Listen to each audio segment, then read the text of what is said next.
All right, so I'm going to do a review of Unhinged by Omarosa Manigault Newman. This book, to me, so far is just outrageous. I'm not even going to do any of the chapters unless you guys request it, but the prologue and the introduction are just going to be part of this video. So if you'll give me a moment, I'll gather myself and then we can go ahead and get started. My first thoughts were, of course, you know, this is the tea, like the international tea. So you got to get this book. So I went ahead and got it, and just reading the prologue, and this prologue is what you already know, but the way it's written, it is a page turner. So it's like you go from one page to the next, to the next, to the next, and you just can't stop because you're just like, oh my goodness. So this is basically what really happened. So I do believe that she's telling the truth, and for the naysayers, you know, these quotes that are in this book come directly from Omarosa's recording, so I don't know how you can call it inaccurate. But let's get started. So the prologue is entitled "The Staff Works for Me, Not the President." All right. On Tuesday, December 12th, 2017, I was sitting at my desk in the Eisenhower Executive Office Building, EEOB, in the White House complex, where my assistant, Alexa Pursley, walked in looking perplexed. Now, I don't know everybody's name, so just so you know, I might mispronounce a few names. I'm not good with names, so yeah, those of you that have maybe been to a training class that I've done, you know this, and I apologize. So, moving on. I just got an email from General Kelly's executive assistant, she said. He wants to meet you in the Situation Room at 5. Really? I said. Ever since General John Kelly had become Chief of Staff at the end of July, replacing Reince Priebus, he rarely had 2 minutes for me. And now, suddenly, he wanted a meeting? It was highly unusual to be called to the Situation Room in the West Wing, where former President Barack Obama plotted the strategy to kill Osama bin Laden, where President Donald Trump planned the attack on Syria to retaliate for the use of chemical weapons, where every president since John F. Kennedy had top-secret conversations with world leaders. Why didn't Kelly want to meet in his office? At the appropriate time, Alexa and I walked over to the Situation Room. We sat down at a large boardroom table. Next to arrive was several White House lawyers, including Udom Dillon, a deputy counsel to the president, and Stephen Passantino, deputy White House counsel in charge of compliance and ethics. Finally, General Kelly walked in. A brisk man, Kelly looked at Alexa and asked, "Who are you?" She said, "Omarosa's assistant." He said, "Could you leave us alone?" Alexa gathered her things and left. General Kelly sat down and said, "We're going to talk to you about leaving the White House. It's come to my attention there have been significant integrity issues related to you. The integrity issues are serious, very serious. If this were the military, this would be a pretty high level of accountability, meaning a court-martial. We're not suggesting any legal action here. It's a pretty serious offense. I'd like to see this be a friendly departure. There are plenty of significant legal issues that we hope won't make it ugly for you. If we make this a friendly departure, you can look at your time here in the White House as a year of service to the nation. You can go on without any type of difficulty in the future relative to your reputation. But it's very important that you understand there are serious legal issues that have been violated, and you're open to some legal action that we hope we can control." Now, as I read this, I'm thinking to myself, okay, what did she do? Like, this sounds like she, you know, stole some money and killed somebody or something. So I'm like, okay, what is it? Even though I already know really what the premise is because I've seen it on the news, etc., you know, the different shows that Omarosa has gone to, I still am kind of like, you know, what could it possibly be that he says? It also is reminiscent to me of some things that I've experienced, and maybe a lot of you have experienced in the past. You know, if you're ever at a job or in a position of some type of power, and you know that you're kind of being railroaded or being excused, and there's not really a real reason for it. It's just maybe they just don't like you. So I kind of get that feeling from this little introduction from him. All right, moving on. I asked whether the president was aware of this. This is a non-negotiable discussion. Well, I'd like the opportunity to understand, I said. There are serious integrity violations, he said. Why was he being so vague? What violations? The staff works for me, not the president. So after your departure, I'll inform him. With that, I'll let you go. What the hell is he talking about? Where is this coming from? Quickly, I connected the dots. This had to be about the N-word tape.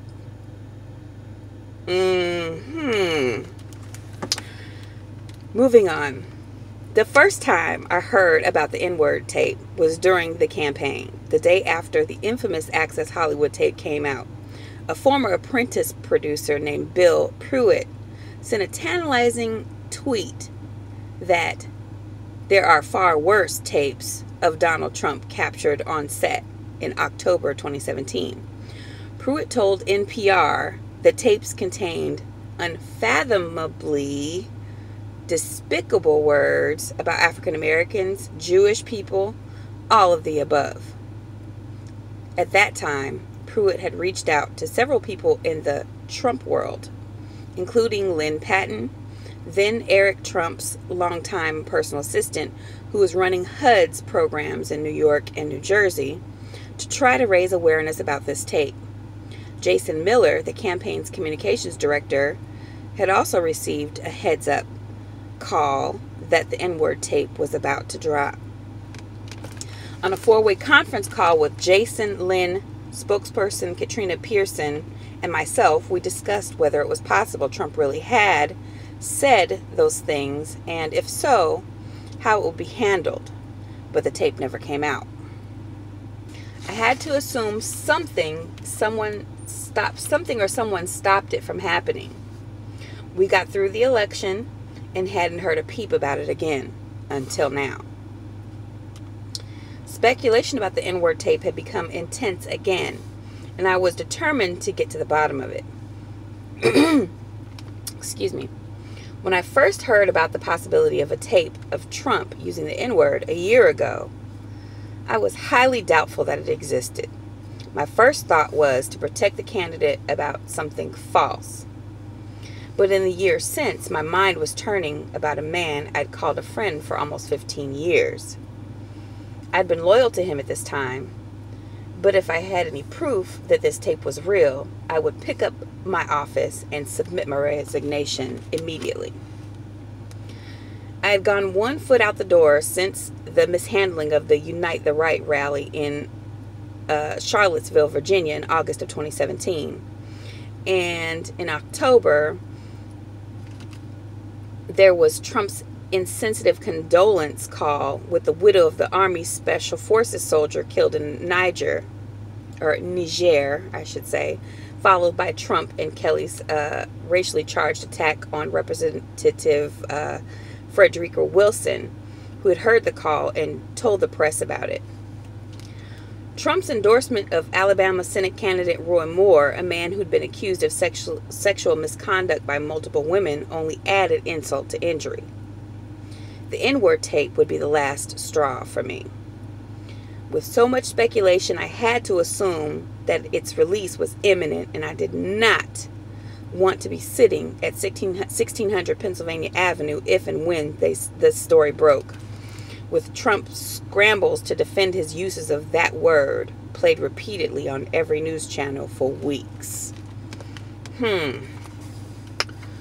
I'd feel the same way. I think if I was working for this man and I was one of the very few black people that was working for him, I don't know that I could defend a tape of him using the N-word or any other racial derogatory slurs.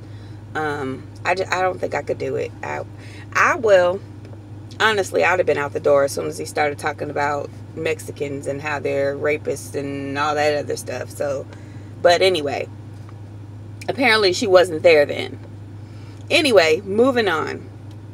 I'd informed Hope Hicks, the White House Director of Communications at the time, that chatter about the N-word tape was heating up. The very existence of it fell squarely in my portfolio since it centered on race relations. I'd emailed before one of our daily comms meetings that a source from The Apprentice days had contacted me and claimed to be in possession of the tape. By that point, 3 sources in 3 separate conversations had described the contents of the tape. They all told me that President Trump hadn't just dropped a single N-word bomb. He said it multiple times throughout the show's taping during off-camera outtakes, particularly during the first season of The Apprentice. I appeared on the first season. I was the only African-American woman, and Kwame Jackson was the only black man in a cast of 16. I had to wonder if Trump used the N-word so frequently during that season of the show, had he ever used it to refer to either Kwame or myself. I would look like the biggest imbecile alive for supporting a man who used that word. And if he'd used it about me, the betrayal would be devastating.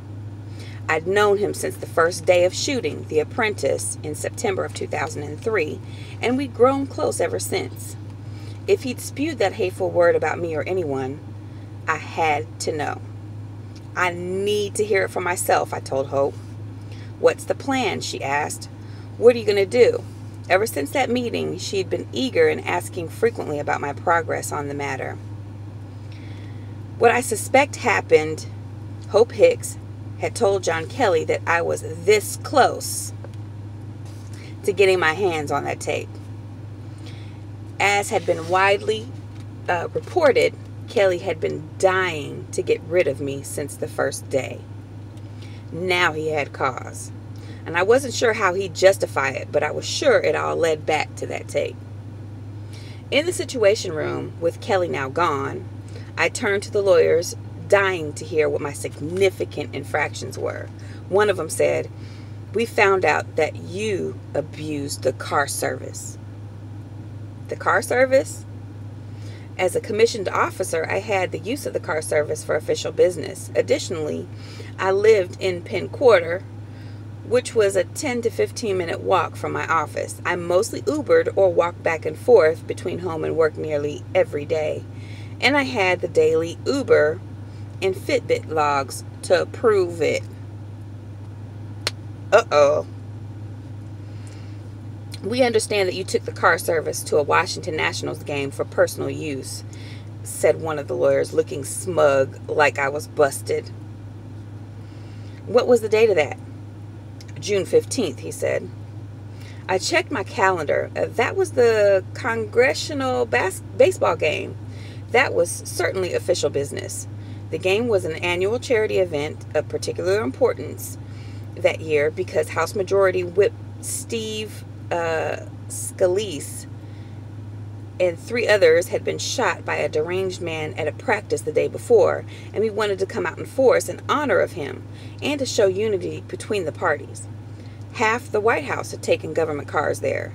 Kellyanne Conway, Steve Mnuchin, Gary Cohen, and Ivanka Trump had her kids there too. I hadn't been to a Nationals game since I'd been back in Washington, and the only time I went to National Park was on that day. The White House lawyers looked back and forth at one another, cluelessly, like three stooges. It's the first time I'm hearing about this, she said. Or I guess it's in quotes. It's the first time I'm hearing about this. So, but there's no, indicator who's talking. So I'm letting you know it was her talking. It just didn't make sense. I'd never received a warning or notification. During my entire tenure in the Trump White House, I'd never heard of anyone taken to task over car service trips, and certainly not in a situation room with the chief of staff. I have a running list of every time I use the car service for official business. I can give it to you, and we can compare notes, I said. You better believe I kept a vigilant record of everything.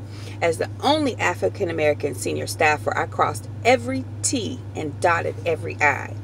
I shook my head in disbelief, thinking, this can't be the only thing that you can come up with to justify getting rid of me. But they had nothing else. We went back and forth. They kept saying things like, we know about some serious violations. Just tell me what they are. Well, you had your husband ride in the car with you. We're allowed to bring our spouse in the car if we're attending if we're attending the same official event. The guidelines were clear. I knew them by heart. This was my second tour of duty working in the White House after all. I'd worked for a year in Al Gore's office when he was vice president, and then in Bill Clinton's presidential personnel during the last year of his presidency. Stephen shrugged and gave me a look that said, yeah, we're just grasping at straws. Were they really coming after me about totally legitimate car ride? Mind you, Secretary Steven Mnuchin's use of private jets to the tune of nearly $1 million of taxpayer money excuse me, had just been given the okay by the Inspector General of the Treasury Department. Scott Pruitt, the head of the Environmental Protection Agency, or EPA, spent upward of $3 million on a 19-man security team, and he still has his job several months after. I left Ben Carson, still has his job. Several months after I left, Ben Carson got to keep his job after ordering a $31,000 dining set. I see a long line of White House appointees, officials, vehicles at the same events, and I'm in violation and not anyone else. This is why I kept records of every trip and meeting and asked for guidance on travel. I wanted to go one by one through this. I kept detailed logs. I'm ready for it. I'm prepared. She's talking now. I see a long line of White House appointees, officials, vehicles at the same events, and I'm in violation and not anyone else. This is why I kept records of every trip and meeting and asked for guidance on travel. I wanted to go one by one through this. I kept detailed logs. I'm ready for it. I'm prepared. So he says, we're not going through this one by one. And this was Udom Dillon. This is the same lawyer who reportedly misled Trump about FBI Director James Comey's firing. It's not a fight that's winnable. Sounds so familiar. My temper flared. I'm being railroaded, I said. This discussion is over. Let's bring in HR, said Dillon. Irene Parada, who has worked in White House HR for 20 years, handed me a water and said, I know this is a bad day. We discussed my departure. I had to negotiate how I was going to leave the White House. Eventually, they said I had to resign immediately, but would be paid through January 20th. They insisted on packing my office for me and sending the contents to me, but I pushed back on that. I asked for a settlement to be released from the president immediately. I'm sorry, I misread. I asked for a statement to be released from the president immediately. I asked what could happen to my assistant. They said they'd get answers to all these questions. All they cared about was a quiet, calm exit so that they could control the message in the media about it, as if social media didn't exist, as if people wouldn't hash over it in every news channel for days or weeks. They were delusional. I'm an asthma sufferer, and I begin to feel tightness in my chest. I had to calm myself down or I could have a full-blown asthma attack. I asked if I could go get my purse where I had stashed my inhaler, and they wouldn't let me leave the room. I asked why I was not allowed to leave, and they said this is how Kelly had set up the meeting. They let my assistant, who was seated outside, go get my purse.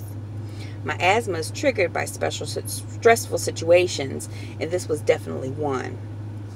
I asked again if I was allowed to leave the room or speak to my husband, and they refused. I was being held against my will in a secure room guarded by men with guns.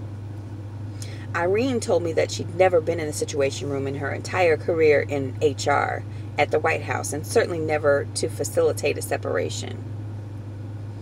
After a considerable amount of time, they allowed me to leave and agreed to let me pick up something in my office, but only after they checked to make sure the path to my office in the EEOB was cleared so people wouldn't see what was happening. Everyone had already gone to the Christmas party in the West Wing, which they knew would be the case. So here is where something is triggered in my mind, because I remember it was going around social media and a lot of other media outlets that Omarosa had been dragged from the White House, and she had made a big, huge scene. And I remember another report I read, and I think it was from Fox News, about how she had, when she got married, her and her wedding party broke into the White House to use one of their facilities for her reception. And I'm reading this and I'm thinking to myself, I bet you none of that stuff happened. The White House is good at lying. I will say that. They're that's something that they have proved very proficient in. And I actually feel for her, because I think that she was under the impression that some of the things that we go through as African American people did not apply to her. And I think that now she's witnessing firsthand exactly the kind of treatment that a lot of the rest of us get on a daily basis. So let's move on. I stood up, my legs surprisingly steady, and walked straight back to my office, Stefan and Irene in tow. The only people in sight were my husband, John, who'd come to accompany me to the Christmas party, Alexa, and my intern, Dexter Taylor. As soon as I saw my husband, I quickly told him what had happened. He said, "Honey, you don't look well." Stefan and Irene were hovering behind me. I said, "Let's get my things and go. We can talk at home." He nodded, sizing up the situation and my mood instantly. We quickly packed up my briefcase, my coat, and a couple of boxes with personal items. Irene asked me to hand her my badge and my laptop. John, Alexa, and Dexter loaded the boxes into Alexa's SUV, and we left the premises. So there was no fight. There was no hollering and screaming. There was no angry black woman. There was, okay, let me get my stuff and bounce. The night of my departure, we drove straight home from the White House. My husband and I unloaded my things from Alexa's SUV. She was shaking and clearly upset about the situation. I told her that we would talk the next day and not to worry, everything would be cleared up once I spoke to the president. So here's the thing. John Kelly let her go, and she asked him, like, hey, does Trump know about this? And he's like, Trump doesn't have any say-so. This is my staff. hence the title of the prologue. This is my staff, and I'm letting you go right now, and this is the reason why, and if you don't like it, too bad, but I'm gonna make it easy for you. So she's still under the impression that her longtime friend Donald Trump had no idea that this was going on, and when he found out, he was going to be outraged, and how dare this happen, and he was going to have to, he was going to be upset about it.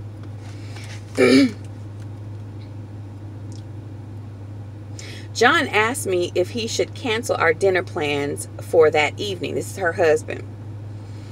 We had friends in from Jacksonville whom I'd invited to attend the White House Christmas party that evening, and we agreed that we should go to dinner with them. My breathing now under control, we headed out to see our friends. At dinner, they asked why I missed the party. I told them I had gotten tied up at work. My head was spinning, and we left early. Now, so she's just, she's not actually told her friends what's going on. She's just like, hey, look, I didn't feel good. We're just going to go. I feel better now. Let's just go to dinner, and I apologize. Okay. My dominant emotion, relief. I was out. No more fighting an uphill battle day in, day out. No more scrambling to do damage control over tweets. No more N-word tape haunting me every day. I assumed the White House would issue a statement in the morning thanking me for my service, etc., and that that would be that. I certainly wasn't the first to leave, and I hoped that the announcement would be no big deal. In quotes, Omarosa Manigault Newman resigned yesterday to pursue other opportunities, and announced White House Press Secretary Sarah Huckabee Sanders on the next day from the podium at the press briefing room. We wish her the best in future endeavors and are grateful for her service. Exactly what I expected. What I didn't expect, within hours, a completely fabricated and over-the-top insane narrative about my departure was reported on social media. Okay, that's what I was talking about earlier. Soon news outlets started to pick it up. Supposedly, John Kelly and I had gotten in a big fight at the Christmas party in front of the 600 invited guests, and he'd yelled, "You're fired." I apparently proceeded to have a complete meltdown, hurled obscenities, tried to fight my way past security to get to the residence, triggering alarms, and had to be dragged away physically by the Secret Service, screaming that I wanted to talk to Donald. I never imagined that this ludicrous story, pure gossip, would blow up like it did. It dominated the news cycle for days. A producer at ABC told me to my face that she had multiple sources confirm the Christmas party meltdown, and yet no one so she says, and yet no one in attendance took a picture. And we are living in a world of social media, so you have to think about everything from World Star all the way down to Facebook. People have phones. Everybody has a phone. And something like that, I know I'd be taking pictures. I don't know about you, but I'd be like, World Star, something. So anyway, I haven't walked into an event in 15 years without someone snapping my picture. Thousands of photos and videos of the event were posted on social media and news outlets, but not a single one of me flipping tables and shouting. Someone would have tweeted. A video or a photo would have been worth serious money, but I didn't exist. But it didn't exist. It didn't happen, and I wasn't there. All day long, I texted Hope Hicks and Sarah Huckabee Sanders asking, where's the statement? When were they going to say what really happened? At 3:08, I'm assuming p.m., on December 13th, the Secret Service tweeted the truth. It did not happen. Reporting regarding Secret Service personnel physically removing Omarosa Manigault Newman from the White House complex is incorrect. A follow-up tweet 4 hours later said the Secret Service was not involved in the termination process of Ms. Manigault Newman or the escort off the complex. Our only involvement in this matter was to deactivate the individual's press pass which grants access to the complex. So the only thing they did was, thanks for the pass, deactivate it.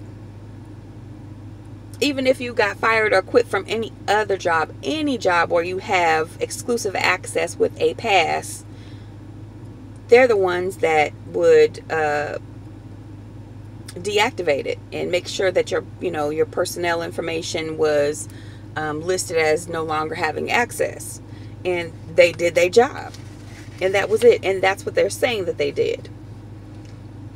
All right, back to reading. I'm eternally grateful that the Secret Service had my back. Thank God they issued that statement, because things were getting crazy. The president, aka Twitter Fingers, didn't tweet until nearly an hour after the Secret Service, and nearly a full day after my meeting with Kelly at 3:58. Thank you, Omarosa, for your service. I wish you continued success. That was his tweet. The tweet was weak. When the press shouted a question to him about me a couple of days later, he said, "I like Omarosa." Vague. Faint praise. He didn't defend me at all. After 14 years, this was the best he could do for me? Where did the hysterical rant story come from? Someone had to have leaked this fiction. I suspect that it came from the Chief of Staff's office. He threatened me in the Situation Room that it might get ugly and there could be difficulty to my reputation. And there was. That would explain the clandestine meeting, so no one else would see how it had really been handled. In their effort to discredit, distract, and deny their usual pattern, they had the added bonus of making me look crazy to frighten away the anonymous N-word tape source. General Kelly attempted to assassinate my character. I asked myself why. Given the circumstances and timing, I had to believe that the purpose was to prevent me from getting the N-word tape, which by logic I was now convinced had to be real. While all this was going on, I called my sources about the tape and couldn't reach any of them. As soon as the fiction hit the news, the trail went cold, ice cold. I tried to set the record straight on Good Morning America on Thursday morning. Michael Strahan and I had a very polite conversation. I made my points, asking why there were no photos of my being dragged away, and discussing the absurdity of a raving woman barging into the residence of the most secure building in the world. Michael reminded me of something I once said about the reason I worked at the Trump White House. If you're not at the table, you're on the menu. Ooh-wee. All right, so this is the thing. That was very profound. If you're not at the table, you're on the menu. And pretty much